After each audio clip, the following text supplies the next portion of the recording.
Hello students, welcome to Affairs Cloud. My name is Vikas. So friends, we have an application by the name Careers Cloud which you can go and download through the Play Store.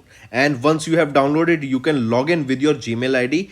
And why I am suggesting you this application, because this is the one-stop solution for all the current affairs. This is the best of the best application and the platform where you can enhance your learning through help. Here you will be provided with multiple courses. Here you will be provided with multiple options of quizzes, and even you will be provided current affairs on daily basis. PDFs and quizzes will be provided to you on daily basis, both in Hindi as well as English. Here you will be provided current affairs with weekly basis and monthly basis also. Here remember, once you have done watching our video, then you can log in through this application, take out the PDF, read that PDF and go through the quizzes. That will enhance your preparation. Same you have to do for weekly and same you have to do for the monthly also. In monthly you will be provided with the top 100 important questions PDF and video also, that will enhance your learning, and it will be a very beneficial and important video for the revision perspective. And not just this friends, apart from this we also provide you banking and economic questions. We provide you state current affairs such as of Uttarakhand, UP, Tripura, Telangana, and many more.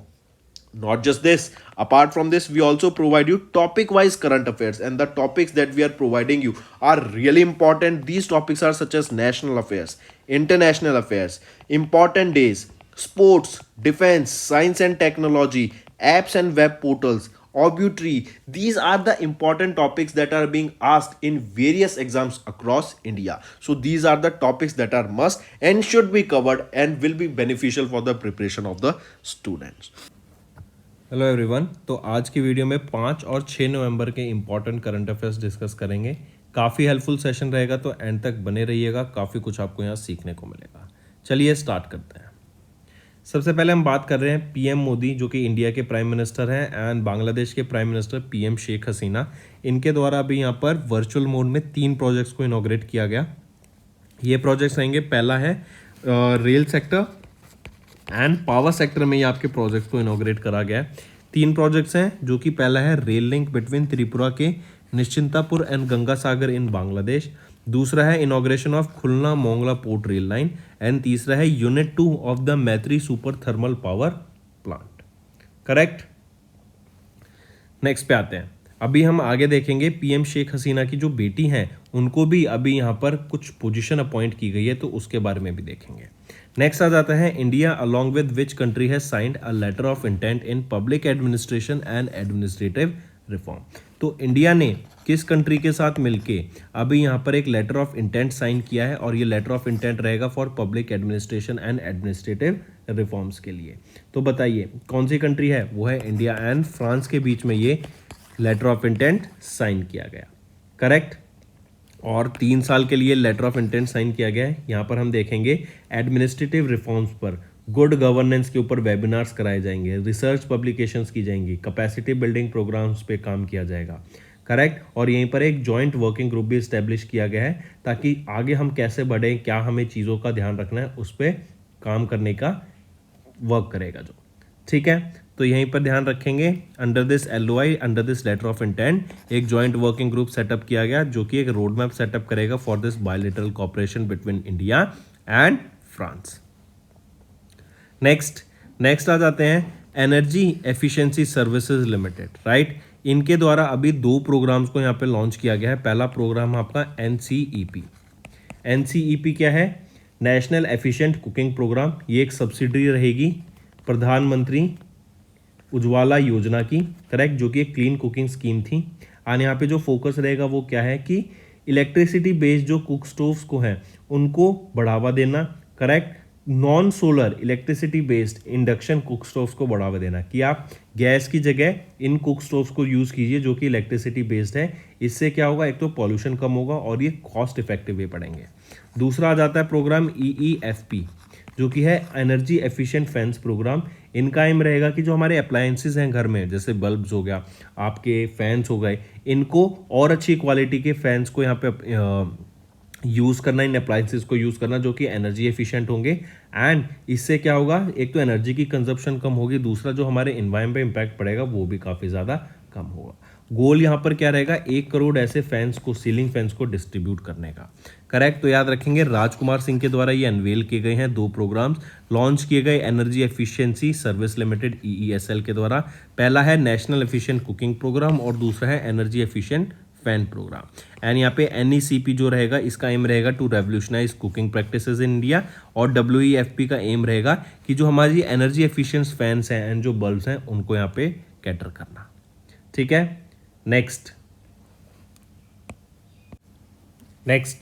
Which country will host world telecommunication standardisation assembly 2024 में। तो कौन सी country host करेगी, याद रखना India 2020 में ये host करने वाली थी, लेकिन फिर कोविड-19 आ गया। तो ये जो 2020 वाली असेंबली थी ये जिनेवा स्विट्जरलैंड में हुई 2022 में मार्च में। ठीक। तो और हम जानते हैं जो ये वर्ल्ड टेलीकम्युनिकेशन स्टैंडर्डाइजेशन असेंबली है ना, ये हर 4 साल में होती है, 4 साल में एक बार होती है। तो 2020 के बाद अब कब होनी है, 2024 में। तो 2024 में कौन होस्ट करेगा इसको, इंडिया होस्ट करेगा। ठीक है। ये आपके कम्युनिकेशन से रिलेटेड, टेलीकम्युनिकेशन से रिलेटेड स्टैंडर्ड्स को सेट करने का यहाँ पे काम किया जाता है कि कैसे हमें फर्दर जाना है। जैसे 4G इंटरनेट, 5G इंटरनेट और अब तो 6G इंटरनेट भी आने लग गया है, तो उसके ऊपर कैसे काम होना है, क्या क्या चीज़ों का ध्यान रखना है, क्या क्या रेगुलेशंस आएंगी, वो सारी चीज़ें यहाँ पे दी जाती हैं। नेक्स्ट, तो आप देख सकते हैं इंडिया होस्ट करेगा वर्ल्ड टेलीकम्युनिकेशन स्टैंडर्डाइजेशन असेंबली को 2024 में, और ये क्वाड्रिनल इवेंट है, जैसे मैंने बताया 4 साल में एक बार होता है। नेक्स्ट कह रहा है आरबीआई ने अभी प्री मैच्योर विड्रॉल को अलाउ कर दिया of bank fix deposit up to how much amount. तो जो एफडीज होती हैं, correct, fix deposits, term deposits जो हो गई आपकी, वो पहले 15 लाख से बढ़ाकर 1 करोड़ अमाउंट कर दी गई है कि आप 1 करोड़ तक आप अपने विड्रॉल कर पाएंगे प्री मैच्योरली इस अमाउंट को। ठीक है। तो 1 करोड़ तक का अलाउ किया गया कस्टमर्स को to prematurely withdraw their fix deposits. ये आपका कमर्शियल बैंक्स में भी एंड कोऑपरेटिव बैंक्स में भी अलाउ कर दी गई है और ये फैसिलिटी प्रोवाइड करी जाएगी। ठीक। आपका पहले क्या होता था कि आप अगर विड्रॉ करते हैं ना तो आपका कुछ परसेंट कटता था, आपको वो परसेंट नहीं मिलता था, एज अ पेनल्टी के बेसिस पे यहाँ पे अमाउंट काटा जाता था। लेकिन अब 1 करोड़ तक का प्री मैच्योर विड्रॉल यहाँ पे अलाउ कर दिया गया है आरबीआई के द्वारा।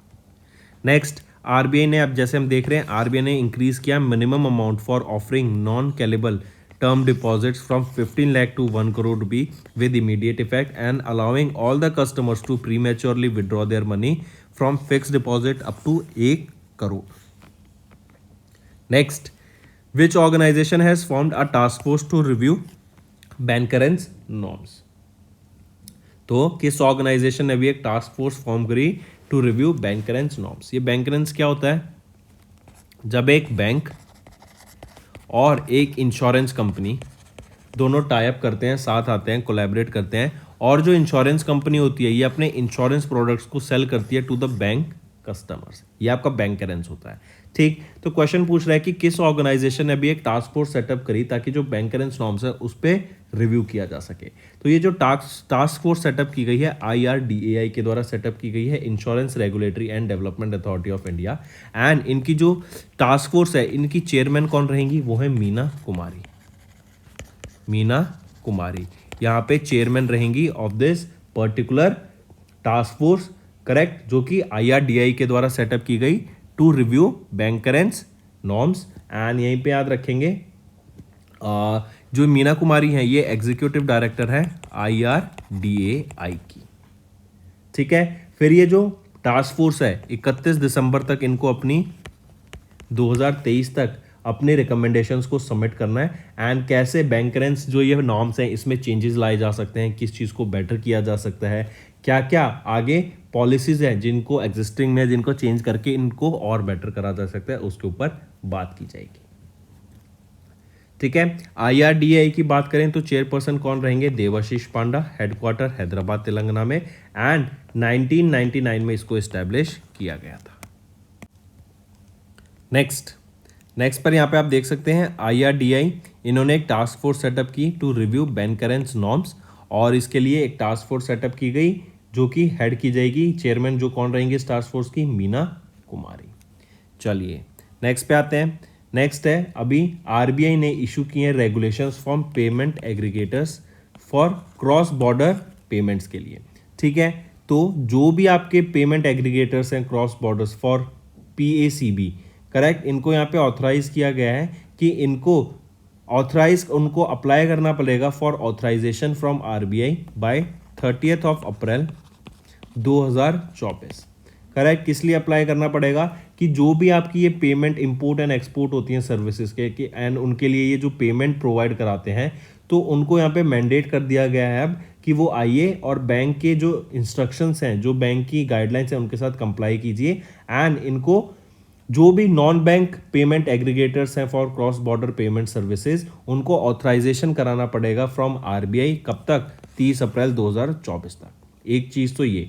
दूसरी, अभी आरबीआई के द्वारा कुछ पेनल्टीज इंपोज की गई हैं पीएनबी पर, जो कि है 72 लाख की, फेडरल बैंक पर 30 लाख की, कोसातम फाइनेंस लिमिटेड पर 13.38 लाख की, मर्सिडीज बेंज फाइनेंशियल सर्विसेज पर 10 लाख की एंड एल&टी फाइनेंस लिमिटेड पर 2.5 करोड़ की पेनल्टी यहाँ पर इंपोज की गई।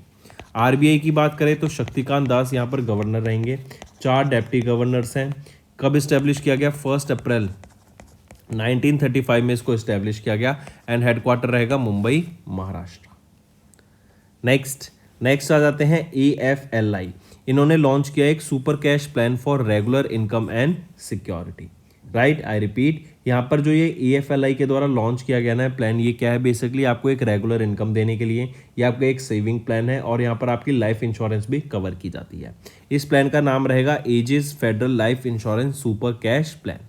करेक्ट, ये जो स्कीम है ये कॉम्बिनेशन है of life insurance protection, guaranteed returns and regular income के लिए। करेक्ट, एंड इससे रिलेटेड ये पूछा जा सकता है कि किसके द्वारा लॉन्च किया गया, तो AFLI Ageas federal life insurance के द्वारा इसको लॉन्च किया गया। नेक्स्ट आ जाता है ICICI prudential multi asset fund. इनके द्वारा भी 21 साल पूरे हो गए हैं।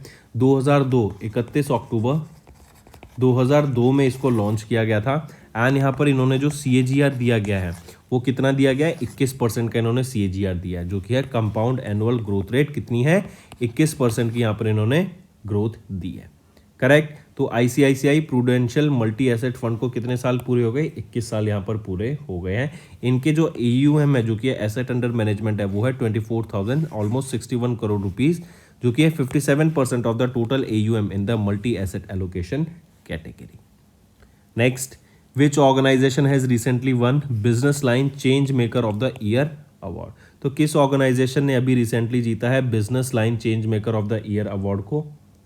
तो यहाँ पे याद रखेंगे सबसे पहले ये 5th एडिशन था आपका Hindu Business line change maker award का, जो कि इसकी सेरेमनी न्यू दिल्ली में हुई थी। यहाँ पर याद रखेंगे आरबीआई ने change maker of the year award को जीता है। Change maker of the year 23 award को किसने जीता? आरबीआई ने। फिर यहीं पे याद रखेंगे अमूल ने जीता है आइकॉनिक चेंज मेकर। इनको सम्मानित किया गया आइकॉनिक चेंज मेकर अवार्ड से। ठीक, फिर इसी के अलावा याद रखेंगे यंग चेंज मेकर कौन रहेंगी? वो हैं श्रीनिधि RS। ये क्या है? Young change maker. ठीक है, तो ये 3 आपको विनर्स याद रखने हैं इन 3 अवार्ड्स के लिए। तो आप देख सकते हैं RBI was named change maker of the year 2023, Amul iconic change maker, right, और Shrinidhi RS young change maker. And याद रखेंगे ये आपके 5th एडिशन था of the Hindu Business line change maker awards का, जिसकी सेरेमनी न्यू दिल्ली में हुई एंड इसके जो विनर्स को ऑनर किया गया राजकुमार सिंह के द्वारा। नेक्स्ट आ जाते हैं साइमा वाजिद। जैसे अभी मैंने वीडियो की स्टार्टिंग में बताया था आपको कि prime minister of Bangladesh Sheikh Hasina की बेटी साइमा वाजिद, इनको अभी रिसेंटली अपॉइंट किया गया है रीजनल डायरेक्टर ऑफ WHO। तो ये रीजनल डायरेक्टर बनाई गई हैं कहाँ की? WHO की। किस रीजन की? तो ये अपॉइंट की गई है regional director of which region? ये भी क्वेश्चन आ सकता है। तो वन ऑफ द 6 रीजन्स हैं WHO के, तो उसमें से साउथ ईस्ट एशियन रीजन की ये रीजनल डायरेक्टर अपॉइंट की गई हैं WHO की। तो क्या नाम है उनकी बेटी का? साइमा वाजिद किनकी बेटी हैं? प्राइम मिनिस्टर शेख हसीना की, जो कि बांग्लादेश की प्राइम मिनिस्टर हैं। एंड इनको यहाँ पर अभी रीजनल डायरेक्टर अपॉइंट किया गया है of one of the 6 regions of WHO, जो कि है साउथ ईस्ट एशियन रीजन। ठीक, ये किनको सक्सीड करेंगी? ये सक्सीड करेंगी डॉक्टर पूनम खेत्रपाल सिंह को, जो कि 2014 से इस पोजीशन में of the regional director of SEAR region. ये इंडिया से बिलोंग करती हैं एंड 1 फरवरी 2024 को यहाँ पर सक्सीड कर देंगी Saima Wazed to be the new regional director of SEAR। और SEAR के कितने मेंबर नेशंस हैं? यहाँ पर 11 मेंबर नेशंस आ जाते हैं। चलिए नेक्स्ट पे आते हैं। नेक्स्ट है सुरेंद्र कुमार अधाना। इनको रिलेक्ट किया गया as the member of UN advisory committee on administrative and budgetary questions. I repeat, senior Indian diplomat Surendra Kumar Adhana, इनको रिलेक्ट किया गया as the member of UN advisory committee on administrative and budgetary questions for 3 years terms, जो कि है 2024 से 26 के लिए। And 1 जनवरी 2024 को ये टर्म स्टार्ट हो जाएगा। करेक्ट, सुरेंद्र कुमार अधाना, मार्क करके चलेंगे इनको। ठीक है, सुरेंद्र कुमार अधाना की बात करें तो ये IFS ऑफिसर है ऑफ 2010 बैच। इन्होंने मिनिस्ट्री ऑफ एक्सटर्नल अफेयर्स में वर्क किया 2010 से 2012 तक। फिर इन्होंने वर्क किया as the deputy consultant general of India in Houston USA from 2016 से 2020 तक भी। ठीक है, and united nation general assembly की बात करें तो हेडक्वार्टर कहाँ पर होता है इनका? न्यूयॉर्क USA में। कब इस्टेब्लिश किया गया था यूनाइटेड नेशन जनरल असेंबली को, या UN को कब इस्टेब्लिश किया गया था? 1945 में। IMF की बात की जाए, वर्ल्ड बैंक की बात की जाए, हेडक्वार्टर कहाँ पे रहेंगे? वॉशिंगटन DC में। यहीं पे अगर बात की जाए UNEP united nation environment programme की, नायरोबी कीनिया में। यूनेस्को का हेडक्वार्टर कहाँ पर है? पेरिस में। ठीक है, चलिए नेक्स्ट पे आते हैं। फिर CSIR NIIT। CSIR जो कि है council of scientific and industrial research, and इनका arm national institute for interdisciplinary science and technology. इन्होंने एक MOU साइन किया with Hindustan aeronautics limited. Correct, and ये बेसिकली क्या था कि इंडिया के जो एरोस्पेस एंड डिफेंस सेक्टर है हम उसमें ग्रोथ ला सकें, उसमें रिसर्च एंड डेवलपमेंट कर सकें, उसमें साथ मिलकर हम नई टेक्नोलॉजी पे वर्क कर सकें एंड उस नई टेक्नोलॉजी को एरोस्पेस एंड डिफेंस सेक्टर में इनकॉर्पोरेट कर सकें। करेक्ट, इससे क्या होगा? जो नया हमारा यूथ आएगा उनको भी यहाँ पर एक मोटिवेशन मिलेगा कि इन सेक्टर्स में वर्क करें एंड इन सेक्टर्स में अपॉर्चुनिटी प्रोवाइड कराई जाएगी उनको। एंड इंडिया का एम तो है ही आत्मनिर्भर भारत को बढ़ावा देना, तो उससे हमारा क्या होगा? डिफेंस सेक्टर में तो हमें काफ़ी ग्रोथ देखने को ही मिली है, उससे हमें एरोस्पेस सेक्टर में जो स्पेस सेक्टर है उसमें भी काफ़ी ज़्यादा ग्रोथ देखने को मिलेगी। और इसी के लिए यहाँ पर CSIR ने MOU साइन किया किसके साथ? हिंदुस्तान एरोनॉटिक्स लिमिटेड के साथ। ठीक है, CSIR की बात करें तो इनका हेडक्वार्टर कहाँ पे रहेगा? त्रिवंतपुरम केरला में। एंड अगर मैं बात करूं हिंदुस्तान एरोनॉटिक्स लिमिटेड की, इनका हेडक्वार्टर बेंगलोर कर्नाटका में रहेगा। ठीक है, नेक्स्ट पर आते हैं स्पोर्ट्स के ऊपर। अभी हमने 15th edition of Asian shooting championship observe करी। लोकेशन रहेगी साउथ कोरिया। यहाँ पर इंडिया ने सेकेंड पोजीशन सिक्योर की in the medal tally with a total of 55 medals. China first position पर रहा in this medal tally with a total of 76 medals, और South Korea third position पे आ जाता है in this medal tally with 57 medals. अब आप देखेंगे कि इंडिया के तो 55 मेडल्स हैं और साउथ कोरिया के 57, फिर भी इंडिया सेकंड पे। क्यों? क्योंकि इंडिया के 21 गोल्ड मेडल थे और साउथ कोरिया के 16 गोल्ड मेडल थे, तो गोल्ड मेडल के भी आपका वेटेज में डिफरेंस आ जाता है। ठीक है, याद रखेंगे 15th एडिशन था एशियन शूटिंग चैंपियनशिप का। इंडिया की सेकंड पोजीशन है in this medal tally. Location कहाँ पे हुआ था? ये साउथ कोरिया में। चाइना फर्स्ट पोजीशन पे रहा था इन दिस मेडल टैली। ठीक है, चलिए नेक्स्ट पे आते हैं। नेक्स्ट आ जाता है फिर international day for biosphere reserve. कब ऑब्जर्व किया जाता है? 3 नवंबर को हम ऑब्जर्व करते हैं international day for biosphere reserve. UNESCO के द्वारा इस डे को ऑब्जर्व किया जाता है एंड बायोस्फीयर को हमें ऑब्जर्व मेंटेन करने के लिए, उसको कंजर्व करने के लिए, करेक्ट, उसको सस्टेनेबली आगे बढ़ाने के लिए, उसको पॉल्यूट ना करने के लिए, इन सारी चीज़ों का ध्यान रखने के लिए डे ऑब्जर्व करा जाता है। इस साल 2023 में ये सेकेंड एडिशन था इस डे का, एंड जो फर्स्ट एवर एडिशन था इस डे का वो कब ऑब्जर्व किया गया था? 2022 में। ठीक, और 2023 में इसका सेकेंड डे ऑब्जर्व किया गया ऑन 3 नवंबर 2023।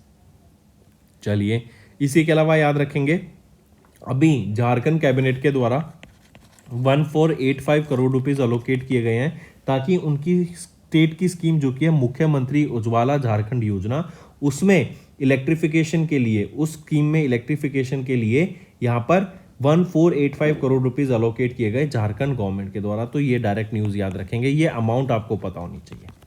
ठीक है, तो दोस्तों ये थे हमारे आज के इंपॉर्टेंट करंट अफेयर्स। अब आ जाते हैं क्विक वन लाइनर रिवीजन पर। PM of India and PM of Bangladesh इन्होंने जॉइंटली इनॉग्रेट किया एक development projects in power and rail sector. India and France इन्होंने साइन किया letter of intent in public administration and administrative reforms. EESL ने launch किया NECP and EEFP to revolutionise India's energy landscape. India to host world telecommunication standardisation assembly in 2024। RIB ups the minimum amount for offering non-callable TDs from 15 lakh rupees to 1 crore rupees. And इसके अंदर क्या होगा कि 1 करोड़ रुपए तक का जो इंडिविजुअल्स हैं वो विड्रॉ कर पाएंगे from their fix deposit. IRDI ने फॉर्म किया एक task force to review bancassurance norm. RBI ने इशू किया norms to regulate payment aggregator cross border in cross border payments and इन्होंने इम्पोज किया monetary penalty on PNB and federal bank. AFLI इन्होंने launch किया super cash plan for regular income and security. ICICI prudential multi asset fund इन्होंने complete किया 21 साल को। Next, 5th business line change maker awards हुए, जहां पे RBI ने change maker of the year award जीता एंड अमूल ने आइकॉनिक चेंज मेकर अवार्ड जीता। देन साइमा वाजिद, ये डॉक्टर हैं, कहाँ की, बांग्लादेश की प्राइम मिनिस्टर शेख हसीना की, एंड इनको नॉमिनेट किया गया है regional director of WHO south east Asia region का। देन इंडिया सुरेंद्र कुमार अधाना, इनको रिलेक्ट किया गया member of the UN advisory committee of administrative reforms and budgetary questions. Then CSIR NIIST and HAL, इनके बीच में एक MOU साइन हुआ to strengthen indigenisation in aerospace defence sectors. India ने 55 मेडल जीते एंड सेकंड पोजीशन आई इनकी in this 15th edition of Asian shooting championship and China ने यहाँ पे टॉप किया। Then international day for biosphere reserve 3 नवंबर को ऑब्जर्व किया जाता है। झारखंड कैबिनेट ने 1485 करोड़ रुपीज अलोकेट किए फॉर इलेक्ट्रिफिकेशन स्कीम। तो दोस्तों ये तो थे हमारे आज के इंपॉर्टेंट करंट अफेयर्स। अब आ जाते हैं रिवीजन करंट अफेयर्स पे, जो पुराने करंट अफेयर्स हैं आपके रिवीजन में बहुत हेल्प करेंगे। चलिए स्टार्ट करें। पहला क्वेश्चन है, who topped in the 10th edition of the EdelGive Hurun India philanthropy list. ये फिलेंथ्रोपी लिस्ट बेसिकली क्या होती है, ये लिस्ट उन लोगों की लिस्ट होती है जो कि बहुत डोनेशन करते हैं, करेक्ट, जिनके डोनेशन से हम देखें थाउजेंड्स करोड़ में इनके डोनेशंस होते हैं एंड इनके डोनेशन से हम देखते हैं काफ़ी लोगों को एजुकेशन में, हेल्थ केयर में काफ़ी सपोर्ट देखने को मिलता है।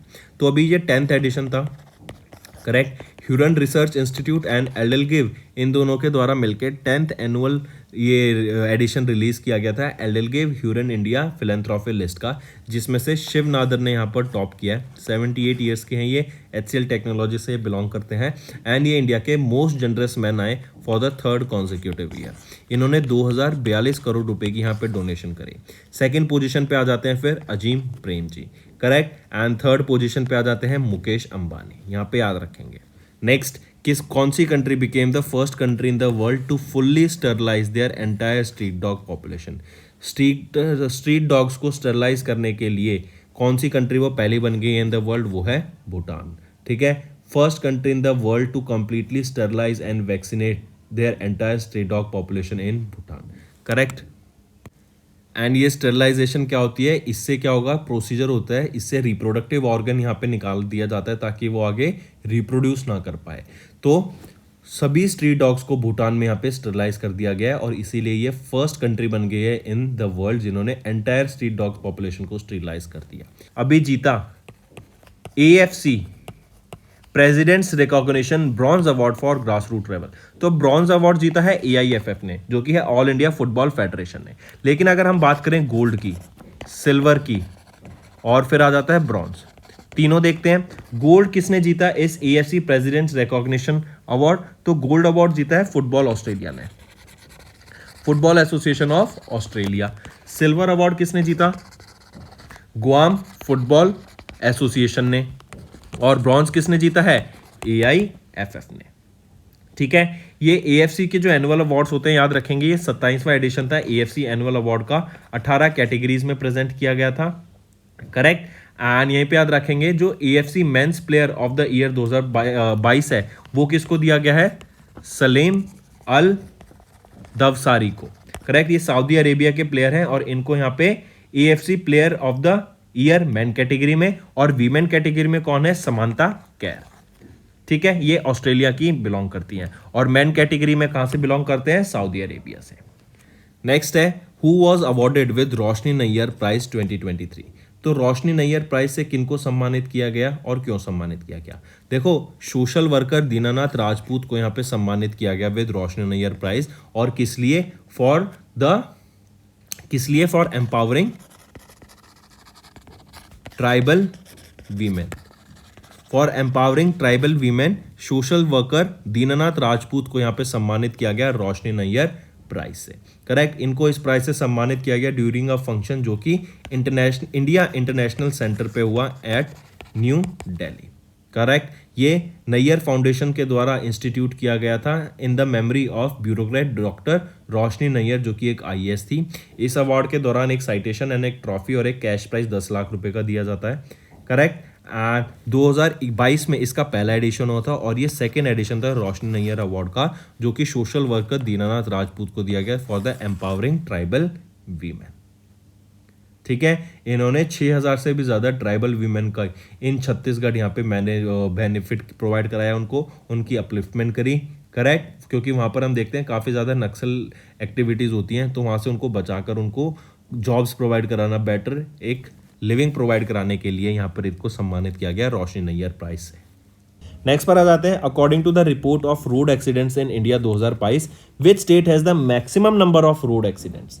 तो अभी एक रिपोर्ट रिलीज की गई ministry of road transport and highways के द्वारा। ये रिपोर्ट आपकी रोड एक्सीडेंट्स के ऊपर है इन इंडिया 2022। ये एक एनुअल रिपोर्ट है जो कि पब्लिश की गई ministry of road transport and highways के द्वारा। यहाँ पर इस रिपोर्ट में बताया कि एनुअली इंडिया में 2022 में हमने 4 लाख से भी ज्यादा एक्सीडेंट्स ऑब्जर्व करे। फिर इसी रिपोर्ट ने बताया तमिलनाडु वो स्टेट बनी with the maximum number of accidents, और ये 5th कॉन्जिक्यूटिव ईयर के लिए तमिलनाडु ने यहाँ पे टॉप किया है with the maximum number of accidents, जो कि है ऑलमोस्ट 64,000, और ये 13.5% आ जाता है ऑफ ऑल द एक्सीडेंट्स जो 2022 में हुए इंडिया में। सबसे पहले हम बात करें किस ऑर्गेनाइजेशन ने अभी SBI cards and payment service limited के साथ टाई अप करा ताकि ये को ब्रांडेड क्रेडिट कार्ड को लॉन्च किया जा सके। तो वो है रिलायंस रिटेल।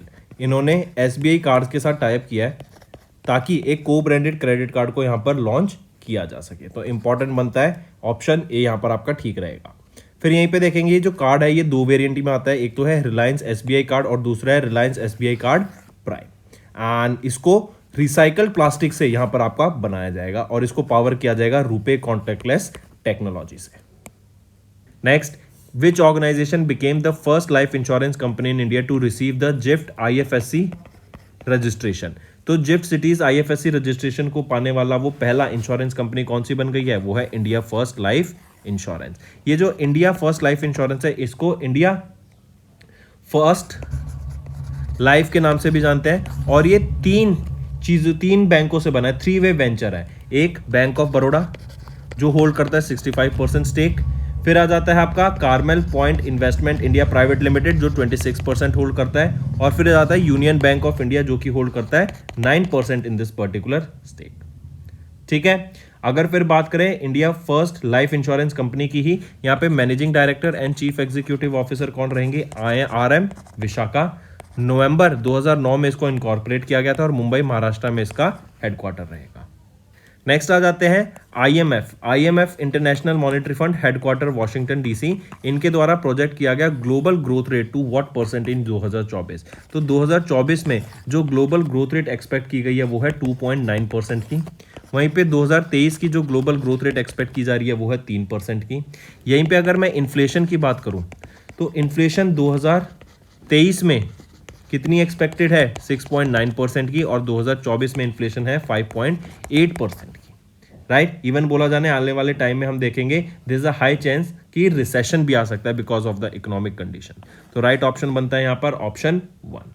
IMF की बात करें तो मैनेजिंग डायरेक्टर कौन रहेंगे? Kristalina Georgieva, headquarter Washington DC, and इसको कब स्टैब्लिश किया गया था? 1944 में इसको स्टैब्लिश किया गया था। तो IMF ने प्रोजेक्ट किया global growth rate to slow to 2.9% in 2024 amid economic slowdown. Next आ जाता है फिर होमवर्क सेक्शन। पहला, which Indian city has been added to UNESCO creative cities network in literature. यहीं पे बताओ इन म्यूजिक कैटेगरी में और लिटरेचर कैटेगरी में दोनों में बताओ कौन कौन सी सिटीज़ ऐड की गई हैं। एक बनी है सिटी ऑफ लिटरेचर और दूसरी बनी है city of music. Next, which institution conducts the inflation expectation survey of households. तीसरा, which organisation release the impact of disaster on agriculture and food security. तो ये तीन आपके होमवर्क क्वेश्चंस रहेंगे फ्रेंड्स। मुझे मैक्सिमम टू मैक्सिमम पार्टिसिपेशन चाहिए आप सभी की तरफ से। मैं देख रहा हूँ बहुत कम बच्चे यहाँ पे कमेंट करते हैं। आपका जो पार्टिसिपेशन है मैं चाहता हूँ कि ज़्यादा से ज़्यादा हो यहाँ पर। So that's all for the day friends. Thank you and have a nice day. That's all for the day, friends. I hope you enjoyed the session, and you can follow us on the YouTube channel, as well as apart from YouTube channel, you can go and follow us at Affairs Cloud Telegram channel. And if you have any queries related to the content or the of courses offered to you or the payment which you did on the application, you can contact us on the number provided, that is 7677333862. Apart from this, friends, you can follow us on the Facebook as well as on Instagram handle, that is affairscloud_official.